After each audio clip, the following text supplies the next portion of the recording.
អ្នកម្នាងម្ចាស់ទ្រង់ឲ្យជីវិតខ្ញុំម្ចាស់នេះគឺជាការជួយសង្គ្រោះពីព្រះអង្គម្ចាស់ធំកាលនោះទ្រង់បានស្រង់ខ្ញុំម្ចាស់ចេញពីពួកជ្រាំហើយនាំចូលមកក្នុងព្រះបរមរាជវាំងប៉ុន្តែខ្ញុំម្ចាស់បែរជាមិនអាចការពារទ្រង់ដែលមានវ័យក្មេងបានឡើយពេលឮថារក្សាសេចក្តីសុខព្រះអង្គចាត់មន្ត្រីការបរទេសមកខ្ញុំម្ចាស់ក៏ប្រញាប់សុំឱកាសមកបម្រើទ្រង់ឥឡូវនេះមានតែបំណងចង់ជួយជ្រោមជ្រែងគ្នាទៅវិញទៅមកមិនឲ្យទ្រង់ត្រូវរងការឈឺចាប់និងអយុត្តិធម៌ទៀតឡើយតាំងពីតូចមកការស្រឡាញ់និងការយកចិត្តទុកដាក់របស់អ្នកម្នាងគឺជាសំណាងរបស់ខ្ញុំអញ្ចឹងសូមពិបាកចិត្តនិងហត់នឿយក្នុងដំណើរមួយនេះហើយអ្នកម្នាង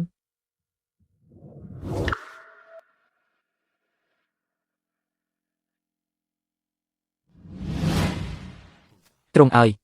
តើទ្រង់មិនប្រញាប់ប្រញាល់បន្តិចទេវាមានរយៈពេល5ថ្ងៃហើយសារពីក្រសួងការបរទេសបានមកដល់ជាច្រើនលើកប៉ុន្តែព្រះអង្គម្ចាស់ស្រីហាងអុយបែរជាបិទទ្វារមិនព្រមចេញមកសោះ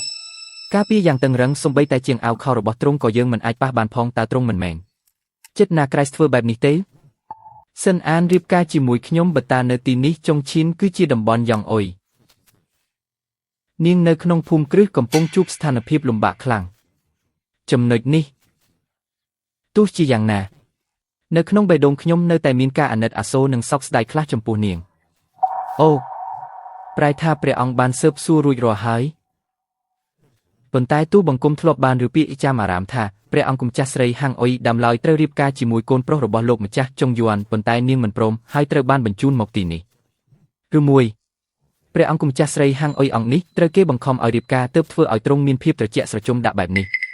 រាជសាររបស់ព្រះចៅអធិរាជនៃដែនដីខាងត្បូងបានមកដល់ហើយការរៀបការដើម្បីសន្តិភាពគឺជាកិច្ចការដ៏សំខាន់ប៉ុន្តែព្រះអង្គម្ចាស់ស្រីបិទទ្វារមិនព្រមចេញយើងក៏មិនអាចសម្រុកចូលទៅបានដែរគ្រាន់តែស្ដាយណាស់ទូបង្គំខិតខំរៀបចំផែនការយ៉ាងល្អប៉ុន្តែបែរជាគ្មានប្រយោជន៍សោះព្រះអង្គរាយការណ៍ព្រះអង្គម្ចាស់ស្រីកំពុងសម្រាប់ព្យាបាលជំងឺក្នុងភូមិគ្រឹះប៉ុន្តែបានលួចនាំអ្នកបម្រើស្រីចាក់ចេញពីភូមិគ្រឹះរួចសម្ដៅទៅកាន់អគារវ៉ាន់ហួរអគារស្រីបម្រើកំសាន្តហើយទ្រង់ឲ្យមនុស្សដែលទ្រង់ត្រូវការខ្ញុំម្ចាស់បាននាំមកហើយខ្ញុំម្ចាស់បានបញ្ជូនដំណឹងទៅហើយឲ្យភូមិគ្រឹះហូរប្រញាប់សងប្រាក់20,000ឡើងវិញបើមិនសោះនឹងត្រូវបំផ្លាញកិត្តិយសរបស់កូនក្រមុំចោលនាងច្បាស់ជាគ្មានជំរឿនឡើយឮថាអ្នកនាងលីវកំពុងឈឺធ្ងន់នាងត្រូវតែត្រឡប់ទៅភូមិគ្រឹះវិញដើម្បីមើលជំងឺពេលចាក់ចេញពីភូមិគ្រឹះយើងចាំស៊ើបនៅខាងក្រោយហើយក៏ចាប់ខ្លួននាងបានភ្លាមតែម្ដងសិនអាននាងចង់ឲ្យព្រះអង្គម្ចាស់ស្រីដែលមកដើម្បីសន្តិភាពត្រូវបាត់បង់បរិសុទ្ធភាពមិនត្រឹមតែចង់បំផ្លាញកិត្តិយសនាងប៉ុណ្ណោះទេប៉ុន្តែគឺចង់បានជីវិតនាងតែម្ដងសំណាងល្អ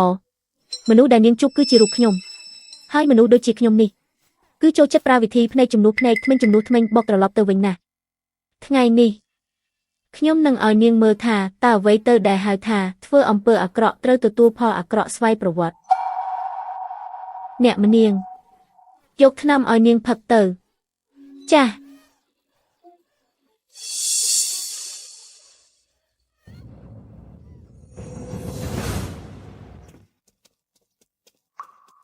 អ្នកបម្រើទៅហៅមេការស្រីនៃអគារវ៉ាន់ហួរមកប្រាប់ថាយើងចង់ឃើញមុខអ្នកប្រឡងចម្រៀងកំពូលនៅទីនេះចាស់អូហូមិនដឹងថាអ្នកនាងជាអ្នកខ្ពង់ខ្ពស់មកពីណាទេស្រីស្អាតនិងប្រុសស្អាតក្នុងហាងយើងទាំងអស់គឺនៅទីនេះហើយមានទាំងអ្នកប៉ិនប្រសពសិល្បៈអ្នកមានមន្តស្នេហ៍និងអ្នកមានសមត្ថភាពខ្លាំងក្លាធានាថាធ្វើឲ្យអ្នកនាងពេញចិត្តជាមិនខានហើយអ្វីបានជាសុទ្ធតែមនុស្សមុខមាត់មិនចម្រៀងចម្លែកបែបនេះគ្មានម្នាក់ណាដែលប្រើការបានសោះនាងហ៊ានតាំងតម្លៃខ្លួនខ្ពស់កាលពីយប់មិញយ៉ាងហោចណាស់ក៏ត្រូវតែជាប្រុសស្អាតលំដាប់កំពូលដែរមែនទេអ្នកនាងឲ្យតើអ្នកនាងចង់បានប្រុសស្អាតបែបណាទៅខ្ញុំចង់រកមនុស្សម្នាក់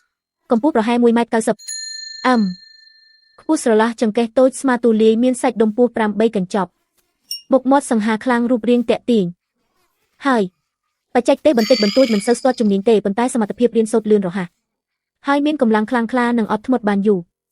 មើលទៅមិនដូចជាអ្នកធ្វើការក្នុងរបរនេះតតែសោះអ្នកនាងឲ្យមនុស្សដែលអ្នកនាងរៀបរាប់មកនេះគុំថាឡើយក្នុងអគារវ៉ាន់ហួររបស់ខ្ញុំសូម្បីតែក្នុងរាជធានីទាំងមូលក៏ក្រឡាប់ដីរកមិនឃើញផងពិតជានិយាយផ្ដេសផ្ដាសមែនខ្ញុំនឹងទៅសាកល្បងមើលព្រះអង្គ